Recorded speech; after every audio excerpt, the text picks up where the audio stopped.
संघ आर्थ्रोपोडा अथवा phylum arthropoda के बारे में आज के वीडियो में संपूर्ण जानकारी आपको बताएंगे। तो पूरी जानकारी के लिए मेरा पूरा वीडियो लास्ट तक देखिए और यदि अभी तक हमारे चैनल को सब्सक्राइब ना किया हो तो सब्सक्राइब जरूर कर लीजिए। चलिए सबसे पहले आर्थ्रोपोडा शब्द का अर्थ समझ लेते हैं। तो आर्थ्रोपोडा में आर्थ्रोस का मतलब है ज्वाइंटेड अर्थात जोड़ीदार या संधि युक्त कह लीजिए, और पोडास का अर्थ है फूट अर्थात पाद या पैर। इस प्रकार से आर्थ्रोपोडा शब्द का अर्थ हुआ जोड़दार पाद अथवा खंड युक्त उपांग या संधि युक्त उपांग। मतलब इस संघ के जंतुओं में जोड़ युक्त पैर पाए जाते हैं अथवा पैरों में खंड होते हैं जो आपस में जुड़कर उपांग या पैर बनाते हैं। संघ आर्थ्रोपोडा जंतु जगत का सबसे बड़ा संघ है। बड़ा इसलिए क्योंकि जंतु जगत की लगभग 90% जातियां इसी संघ में पाई जाती हैं। कितने? 90% जातियां इसी संघ में पाई जाती हैं, इसीलिए जंतु जगत का सबसे बड़ा संघ कहा जाता है। पेरिपेटस, एनेलिडा और संघ आर्थ्रोपोडा के बीच की संयोजी कड़ी है, कनेक्टिंग लिंक होती है। कौन सी? पेरिपेटस। ये क्वेश्चन बहुत बार कॉम्पिटिटिव एग्जाम में आया है, इसको ध्यान से पॉइंट को याद रखेंगे। जो पेरिपेटस है ये एनेलिडा और आर्थ्रोपोडा के बीच की संयोजी कड़ी है। चलिए इस संघ के कुछ प्रमुख लक्षणों को समझा देते हैं, यानी जनरल कैरेक्टर्स आप फाइलम आर्थ्रोपोडा के बारे में समझ लेते हैं। तो पहला है, इस संघ के जंतुओं का शरीर द्विपार्श्व सममित तथा त्रिस्तरीय और खंडों में बटा होता है। मतलब द्विपार्श्व सममित होता है, त्रिस्तरीय होता है और खंडों में बटा होता है। इस पॉइंट में जो द्विपार्श्व सममित है, द्विपार्श्व सममित का अर्थ है इन जंतुओं के शरीर को ठीक बीचों बीच से काटने पर दोनों भाग समान आते हैं, लेकिन त्रिज्याओं से अगर काटा जाता है तो समान नहीं आते हैं, तो द्विपार्श्व सममित कहा जाता है। यानी द्विपार्श्व सममित को अंग्रेजी में बायलेटरली सिमेट्रिकल कहते हैं। तो जब जंतु को ठीक बीचों बीच से काटने पर दोनों अर्धांश भाग समान आते हैं, समान होते हैं, तो उसे ही द्विपार्श्व सममित कहा जाता है। फिर इसी पॉइंट में एक वर्ड है त्रिस्तरीय। तो अंग्रेजी में त्रिस्तरीय को ट्रिप्लोब्लास्टिक कहा जाता है, ट्रिप्लोब्लास्टिक। और त्रिस्तरीय का अर्थ होता है कि जब जंतुओं का शरीर 3 स्तरों का बना होता है। 3 स्तर कौन कौन से? एक्टोडर्म, मीसोडर्म, एंडोडर्म से बना होता है, तो उसे त्रिस्तरीय कहा जाता है। ये तीनों जननिक स्तर होते हैं। मतलब जब तीनों जननिक स्तरों से मिलकर शरीर बनता है तो उसे ही त्रिस्तरीय कहते हैं। और इसी पॉइंट में लास्ट में है खंडों में बटा होता है। इसका मतलब ये हुआ कि ये जंतु मेटामेरिकली सेगमेंटेड होते हैं। इनकी बॉडी कैसी होती है? मेटामेरिकली सेगमेंटेड होती है। फिर नेक्स्ट पॉइंट है, ये जंतु प्रोटोस्टोमी तथा यूसिलोमेट होते हैं। इस पॉइंट में प्रोटोस्टोमी का मतलब है एम्ब्रियो डेवलपमेंट में गैस्ट्रुलेशन के दौरान, जब गैस्ट्रुलेशन होता है उस दौरान पहले भ्रूण की मुंह बनता है, जो भ्रूण का होता है वो माउथ बनता है, मुंह बनता है, गुदा बाद में बनती है। प्रोटो का मतलब फर्स्ट और स्ट्रोमा का मतलब है माउथ, इसीलिए पहले मुंह बनता है और बाद में गुदा बनती है। तो प्रोटोस्टोमी को हम ऐसे भी समझ सकते हैं कि जिन जंतुओं में भ्रूणीय विकास के दौरान पहले ब्लास्टोपोर बनता है उन्हें ही प्रोटोस्टोमी कहा जाता है, और ब्लास्टोपोर का मतलब होता है पहले मुख बनता है। तो इसी पॉइंट में दूसरा वर्ड है यूसिलोमेट। इसका अर्थ होता है ऐसे जंतु जिनमें वास्तविक देह गुहा पाई जाती है। वास्तविक देह गुहा, उन्हें ही यूसिलोमेट कहा जाता है। फिर नेक्स्ट पॉइंट है, इन जंतुओं का शरीर बाहर से मोटे दृढ़ काइटिन से बने बाह्य कंकाल से ढका होता है। मतलब इनके शरीर पर कड़ी काइटिन का बना बाहरी कंकाल होता है, या हम कह सकते हैं कि इनका शरीर काइटिन से बने मजबूत बाह्य कंकाल में बंद रहता है, और समय समय पर बाह्य कंकाल का जो खोल होता है वो ये शरीर से उतार कर फेंक देते हैं। इस क्रिया को त्वक मोचन अथवा मॉल्टिंग कहा जाता है। यानी इनका खोल जो बाहरी होता है वो समय समय पर उतर जाता है, पुराना होने पर नया आ जाता है। इस क्रिया को मॉल्टिंग कहा जाता है। यानी बाहरी कंकाल को कुछ समय बाद में ये उतार देते हैं और नए कंकाल इनके शरीर पर बन जाते हैं। इसी क्रिया को मॉल्टिंग कहते हैं। फिर नेक्स्ट पॉइंट है, इनका शरीर सिर, वक्ष तथा उदर में बटा होता है। अर्थात इनकी जो बॉडी है वो हेड, थोरेक्स और एब्डोमेन में डिवाइडेड होती है। फिर नेक्स्ट पॉइंट है, प्रत्येक खंड पर संधि युक्त उपांग पाए जाते हैं। मतलब इन जंतुओं का जो शरीर होता है वो खंड युक्त होता है और हर एक खंड में एक एक जोड़ी बहुखंडीय उपांग पाए जाते हैं। अब बहुखंडीय उपांग का मतलब है जो उपांग होते हैं उसमें भी बहुत सारे खंड होते हैं, संधि युक्त उपांग होते हैं, अर्थात उपांग या पैरों में कई खंड होते हैं अथवा कई जोड़ होते हैं। फिर नेक्स्ट पॉइंट है, इनकी बॉडी कैविटी अथवा देह गुहा को हीमोसील कहते हैं, जिसमें हीमोलिम्फ भरा रहता है। अभी मैंने दूसरे पॉइंट में आपको बताया था कि इनमें वास्तविक देह गुहा पाई जाती है और उसी देह गुहा को हीमोसील कहा जाता है। हीमोसील जिसमें हीमोलिम्फ भरा होता है। हीमोसील को रुधिर गुहा भी कह सकते हैं और हीमोलिम्फ जो है उसको रुधिर अथवा ब्लड भी आप कह सकते हैं। फिर नेक्स्ट पॉइंट है, इन जंतुओं में श्वसन अंग विभिन्न प्रकार के होते हैं। विभिन्न प्रकार यानी कई प्रकार के होते हैं। जैसे जलीय जंतु हैं तो उसमें क्लोम, स्थलीय जंतु हैं तो ट्रेकिया अथवा बुकलंग्स होते हैं। मतलब अलग अलग जंतुओं में अलग अलग तरीके के श्वसन अंग पाए जाते हैं। जैसे जो जल में रहते हैं तो क्लोम अथवा गिल्स के द्वारा श्वसन करते हैं। यदि स्थल पर रहते हैं तो ट्रकिया अथवा बुकलंग्स के द्वारा श्वसन करते हैं। कुछ जंतुओं में शरीर की सतह से भी श्वसन होता है, यानी कुछ ऐसे भी जंतु पाए जाते हैं जिनमें शरीर की सतह से भी रेस्पायरेशन हो जाता है। मतलब कुछ आर्थ्रोपोडा में रेस्पायरेशन बॉडी सरफेस से भी होता है। फिर नेक्स्ट पॉइंट है, रुधिर परिसंचरण तंत्र खुले प्रकार या ओपन टाइप का होता है, अर्थात इनमें ओपन सर्कुलेटरी सिस्टम पाया जाता है। इसका मतलब ये हुआ कि रुधिर निश्चित वाहिनियों में नहीं बहता है, कोशिकाएं अथवा कैपिलरीज एब्सेंस होती हैं, अनुपस्थित होती हैं। फिर नेक्स्ट पॉइंट है, इन जंतुओं में उत्सर्जन अथवा एक्सक्रीशन विभिन्न प्रकार के अंगों के द्वारा होता है, यानी अलग अलग जंतुओं में अलग अलग प्रकार के उत्सर्जी अंग पाए जाते हैं। जैसे मैलपीघी नलिकाएं, ग्रीन ग्रंथियां। आर्थ्रोपोडा संघ में जो अलग अलग प्रकार के जंतु पाए जाते हैं उनमें अलग अलग अंगों के द्वारा उत्सर्जन होता है। जैसे कुछ में मैलपीघी नलिकाओं के द्वारा होता है, कुछ में ग्रीन ग्रंथियां होती हैं उनके द्वारा उत्सर्जन होता है। फिर नेक्स्ट पॉइंट है, केंद्रीय तंत्रिका तंत्र अथवा सेंट्रल नर्वस सिस्टम में नर्व रिंग और नर्व कार्ड पाई जाती है। और ये जो नर्व कार्ड होती है ये सेगमेंटेड गैंग्लिया के रूप में होते हैं, सेगमेंटेड गैंग्लिया के रूप में, जिससे नर्व निकली रहती हैं। फिर नेक्स्ट पॉइंट है, इन जंतुओं के सिर पर एक जोड़ी संयुक्त नेत्र पाए जाते हैं। मतलब इन जंतुओं में एक जोड़ी कंपाउंड आई पाई जाती है, वन पेयर ऑफ कंपाउंड आई पाई जाती हैं। तो कंपाउंड आई बहुत से विजुअल एलिमेंट की बनी होती हैं जिन्हें नेत्रांशक कहा जाता है। फिर नेक्स्ट पॉइंट है, ये जंतु एक लिंगी होते हैं अथवा यूनिसेक्सुअल होते हैं। इनमें लैंगिक द्विरूपता पाई जाती है, तो सेक्सुअल डायमॉर्फिज्म पाई जाती है इनमें, अर्थात नर और मादा को अलग अलग जंतुओं के रूप में पहचाना जा सकता है, क्योंकि नर व मादा जननांग जो होते हैं वो अलग अलग जंतु शरीर में होते हैं। इसीलिए कहा गया है कि ये जंतु एक लिंगी होते हैं या यूनिसेक्सुअल होते हैं। फिर नेक्स्ट पॉइंट है, ये जंतु अंडज होते हैं। मतलब ये जंतु अंडे देते हैं, बच्चे नहीं देते हैं।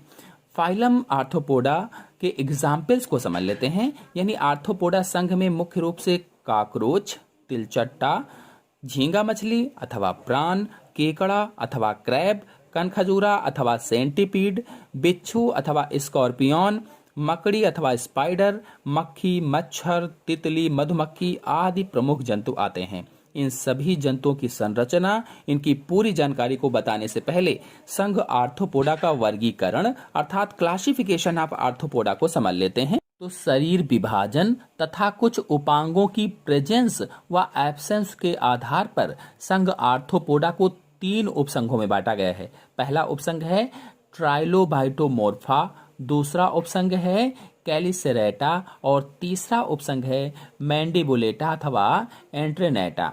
तो जो इसमें से दूसरा वाला है कैलिसिरेटा, इसको 2 वर्गों में बांटा गया है। मीरोस्टोमेटा, इसमें जैसे ल्यूम्यूलस आता है। वर्ग एरेक्नाइडा, जैसे बिच्छू है, मकड़ी है, एक्सोडीज है, ये सभी जंतु आते हैं। तो कुल मिलाकर के जो कैलिसेरेटा है इसको 2 वर्गों में बांटा गया है, मीरोस्टोमेटा और एरेक्नाइडा। फिर जो उपसंघ मैंडिबुलेटा है इसको कई वर्गों में बांटा गया है। पहला है क्रेस्टेशिया, जिसमें क्रेफिश, केकड़ा, झींगा आदि आते हैं। दूसरा है वर्ग इंसेक्टा, जिसके अंतर्गत काकरोच, मक्खी, मच्छर, टिड्डा, पतंगा, मौत, रजत मीन आदि इंसेक्ट आते हैं। और तीसरा है डिप्लोपोडा, जिसके अंतर्गत स्पाइरोबोलस, जूलस आदि जंतु आते हैं। फिर वर्ग काइलोपोडा, इसके अंतर्गत खनखजूरा अथवा सेंटीपीड वगैरह आते हैं। वर्ग सिम्फाइला, इसके अंतर्गत स्कूटी जिरेला आता है। और वर्ग पोरोपोडा के अंतर्गत पारोपस आता है। तो इस प्रकार से संघ आर्थ्रोपोडा को 3 उपसंघों में बांटा गया और उनमें वर्ग अलग अलग किए गए हैं। चलिए अब संघ आर्थ्रोपोडा के उपसंघ मैंडिबुलेटा जो है, इस उपसंघ में वर्ग जो क्रेस्टेशिया है, वर्ग क्रेस्टेशिया में कई सारे लार्वा फॉर्म्स पाए जाते हैं, उनके नाम बता देते हैं। तो क्रेस्टेशिया के विभिन्न लार्वीय रूप को देख लेते हैं। तो पहला है नेप्लियस लार्वा। पहला कौन सा लार्वा है? नेप्लियस लार्वा। दूसरा है मेटानेप्लियस लार्वा। तीसरा है प्रोटोजाइवा या प्रोटोजाइया लार्वा। फिर है जॉइया लार्वा। फिर नेक्स्ट है मेगालोपा लार्वा। नेक्स्ट है ग्लोकोथी लार्वा। फिर next schizopod larva, mysis larva, cypris larva, alima larva और लास्ट है फाइलोसोमा लार्वा। तो इस प्रकार से जो क्रेस्टेशिया वर्ग है, वर्ग क्रेस्टेशिया में लार्वा फॉर्म्स के नाम को इन्हें बताए हैं। और अब चलिए इस संघ के कुछ प्रमुख जंतुओं, उनकी संरचना, उनके बारे में डिटेल से समझ लेते हैं। तो पहला जंतु है तिलचट्टा। जो तिलचट्टा है इसको काकरोच कहा जाता है। यह रसोई, बंद नालों, पाखानों, किराने या गल्ले, गुड़ की दुकानों या अन्य गर्म गंदे स्थानों पर पाए जाने वाले रात्रिचर जंतु होते हैं। कैसे हैं? रात्रिचर जंतु होते हैं। इनका शरीर कत्थई रंग का होता है और लगभग में 4 सेंटीमीटर लंबा होता है। और यदि चौड़ाई की बात की जाए तो 1 से 2 सेंटीमीटर चौड़ा होता है। सिर, वक्ष व उदर में इनका शरीर बटा होता है। सिर पर 2 संयुक्त नेत्र पाए जाते हैं। 1 जोड़ी श्रृंगिकाएं तथा मुखांग होते हैं। वक्ष से 3 जोड़ी टांगे तथा 2 जोड़ी पंख निकले रहते हैं, जैसा कि आपको चित्र में दिख भी रहा है। जो वक्ष है उसमें से 3 जोड़ी टांगे निकली रहती हैं, 2 जोड़ी पंख निकले रहते हैं। वक्ष और उदर पर 10 जोड़ा श्वसन रंध्र भी पाए जाते हैं, 10 जोड़ा। और नर तथा मादा अलग अलग होते हैं, यानी कि ये एक लिंगी जंतु होते हैं। और नर में 1 जोड़ा एनल सरकाई भी पाए जाते हैं। जो नर है इसमें 1 जोड़ा एनल सरकाई भी होते हैं। फिर नेक्स्ट है झींगा मछली या प्रॉन। तो यह तालाबों, नदियों, पोखरों में पाई जाती है। जो झींगा मछली है, जैसा कि आपको चित्र में दिख रहा है, इस जंतु का शरीर 25 सेंटीमीटर तक लंबा होता है और शरीर लगभग 2 भागों में बटा होता है, सिरोवक्ष और उदर। सिर पर 5 जोड़ी उपांग तथा 1 जोड़ी संयुक्त नेत्र पाए जाते हैं। 5 जोड़ी उपांग हैं और 1 जोड़ी संयुक्त नेत्र हैं। वक्ष पर 3 जोड़ी मैक्सिलिपीड तथा 5 जोड़ी टांगे पाई जाती हैं और उदर में 6 जोड़ी उपांग होते हैं। शरीर के पिछले सिरे पर एक शंक्वाकार टेल्सन्स पाया जाता है, जैसा कि आपको चित्र में दिख रहा है, शंक्वाकार टेल्सन्स पाया जाता है। रक्त परिसंचरण जो होता है वो ओपन टाइप होता है, खुले प्रकार का होता है। फिर नेक्स्ट जंतु पर आते हैं, क्रेफिश या एस्टकस कहा जाता है। तो इसका सामान्य भाषा में नाम क्रेफिश अथवा कूटक मछली भी कहते हैं। कूटक मछली यह इंग्लैंड व यूरोप में स्वच्छ पानी के तालाबों, झीलों आदि में पाया जाता है। इसका जो शरीर है वो लंबा तथा सिरोवक्ष व उदर में बटा होता है। जो सिरोवक्ष है ये मांसल होता है, मसीला होता है तथा यह कैरापेस द्वारा ढका होता है, कैरापेस के द्वारा ढका होता है। और आपको बता दें कि आगे की ओर कैरापेस राष्ट्रम में निकला होता है। जो राष्ट्रम है, जैसा कि आपको चित्र में दिख रहा है, जो आगे की ओर राष्ट्रम है इसमें निकला होता है। सिरोवक्ष में सिर व वक्ष के बीच एक सर्विकल खांच होती है या सर्विकल ग्रूव होती है। और उदर 6 खंडों का बटा होता है, 6 खंडों का। पीछे की ओर एक टेल्सन होता है। शरीर पर 19 जोड़ी उपांग या अपेंडिक्स पाए जाते हैं। 5 जोड़ी सिर पाए जाते हैं या सिफेलिक, 8 जोड़ी वक्ष या थोरैसिक तथा 6 जोड़ी उदर या उपांग या कह लीजिए एब्डोमिनल होते हैं। श्वसन के लिए 17 जोड़ी क्लोम होते हैं या गिल्स पाए जाते हैं इसमें, 17 जोड़ी। वक्ष के अंतिम 5 जोड़ी उपांग चलन पाद होते हैं या वॉकिंग लेग्स होते हैं। प्रथम 3 जोड़ी पाद कीलेट होते हैं, कीलेट, और इनमें से प्रथम जोड़ी सबसे बड़े होते हैं। नर व मादा जंतु अलग अलग होते हैं।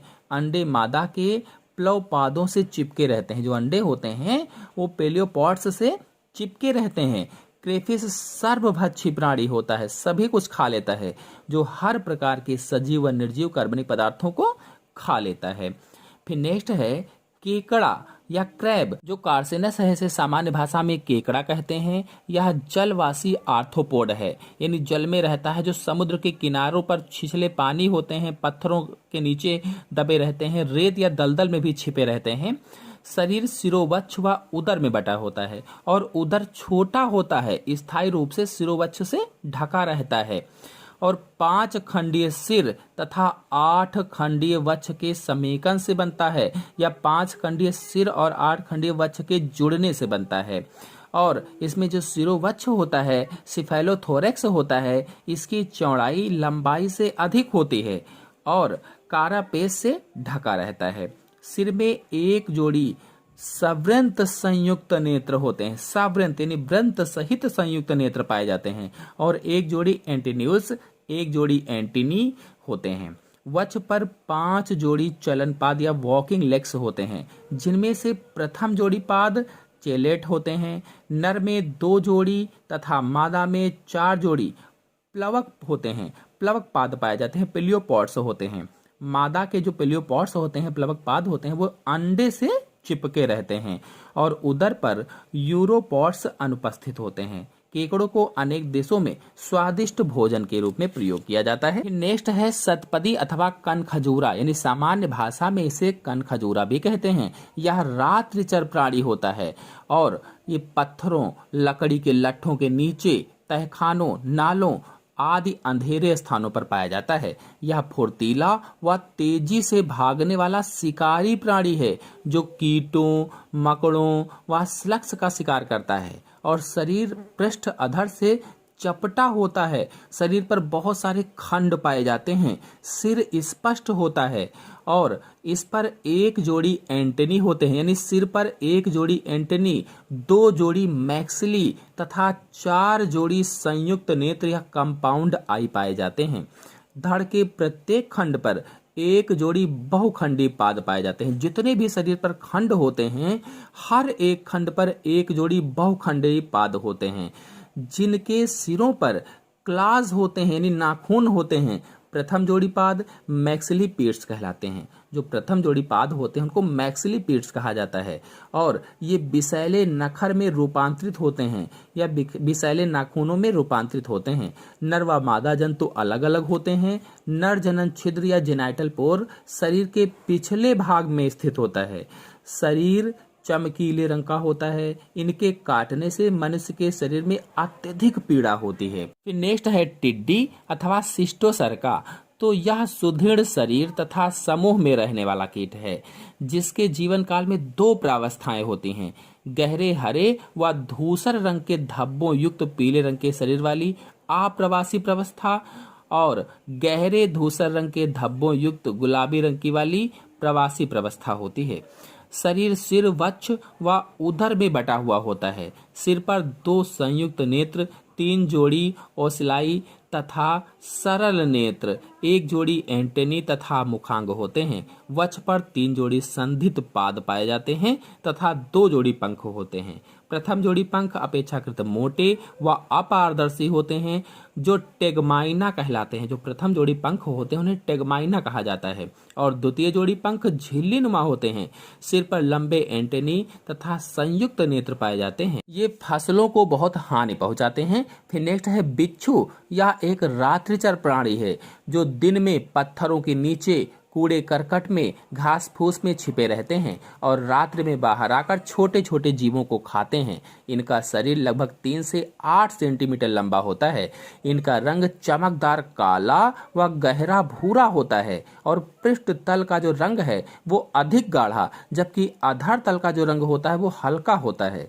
शरीर खंड युक्त होता है तथा सिर, वक्ष और उदर में बटा होता है। इनमें श्वसन बुक लंग्स के द्वारा होता है, बिच्छू की पूंछ में विष ग्रंथि पाई जाती है जिसके द्वारा शिकार को घायल करते हैं। बिच्छू एक लिंगी अथवा यूनिसेक्सुअल जरायुज मादा पूर्ण विकसित शिशुओं को जन्म देती है। जरायुज का मतलब ही होता है कि बच्चे को जन्म देना, अंडे को नहीं, बच्चे को जन्म देना। वायव्य परस का मतलब यही होता है। और कभी कभी मनुष्य को बिच्छू डंक मार देती है जिससे भयानक पीड़ा होती है। अतः बिच्छू से हमेशा सावधान रहना चाहिए। आशा है आप सभी लोगों को संघ आर्थ्रोपोडा के बारे में संपूर्ण जानकारी अच्छे से समझ में आ गई होगी। समझ में आ गई हो तो वीडियो को लाइक और शेयर कीजिए। चैनल पर नए हैं तो चैनल को सब्सक्राइब कर लीजिए। धन्यवाद।